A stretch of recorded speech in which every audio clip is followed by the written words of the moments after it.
Pemirsa, kita akan memasuki kabar Nang Panambayan. Dalam gelaran apel memperingati Hari Sumpah Pemuda ke-96, seberatan ASN serta sejumlah pemuda-pemudi di Banjarmasin mengenakan pakaian adat Nusantara di halaman Balai Kota Banjarmasin, Jalan R.E. Martadinata, Banjarmasin Tengah, besukan Senin 28 Oktober 2024. Peringatan ini untuk mengenang momen penting dalam sejarah perjuangan bangsa Indonesia dan bertujuan untuk memperkuat semangat persatuan dan kesatuan di tengah keberagaman budaya di Indonesia.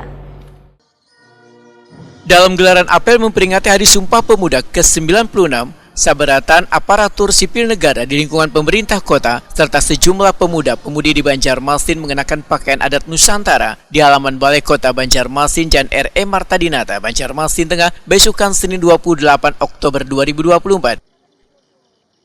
Sekretaris Daerah Banjarmasin Ihsan Budiman Wetakuni Prima TV memedahkan peringatan ini untuk mengenang momen penting dalam sejarah perjuangan bangsa Indonesia.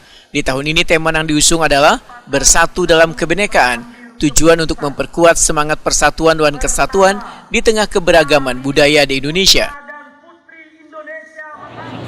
Ini semua pakai baju adat, Pak lah? Iya, baju adat ini kan menjadi gambaran bagaimana pada saat ikrar pemuda disampaikan itu tidak hanya tidak mengenal namanya dulu itu istilah Indonesia, namun memunculkan Indonesia dari berbagai daerah-daerah yang ada. Nah ini juga kita ingin memunculkan lagi semangat seperti itu.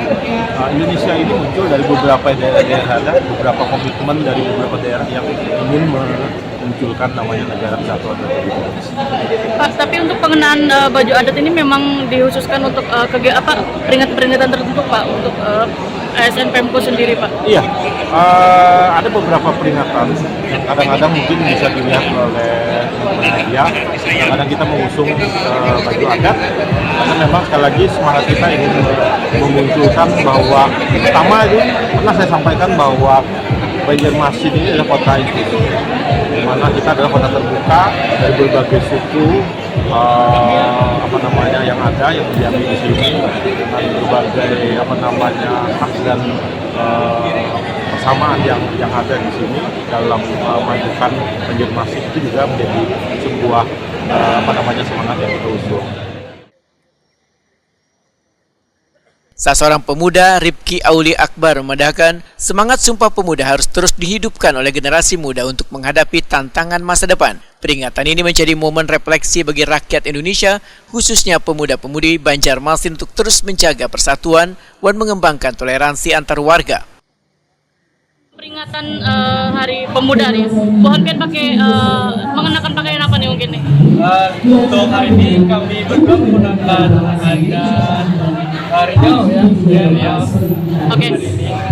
Gimana mungkin nih harapannya di Hari Pemuda ini untuk para pemuda-pemudi seperti Pian nih ke depan? Untuk harapan ke depannya, saya harap pemuda dan pemudi di Kota Banjarmasin khususnya lebih giat dalam belajar, mungkin dalam membanggakan kota kita sendiri yaitu Kota Banjarmasin, lebih menyebarluaskan tentang Kota Banjarmasin itu seperti apa kotanya, dan mungkin bagaimana cara kita melestarikan budaya yang ada di Kota Banjarmasin yang mungkin mulai luntur sekarang dengan cara pemuda lebih banyak bergerak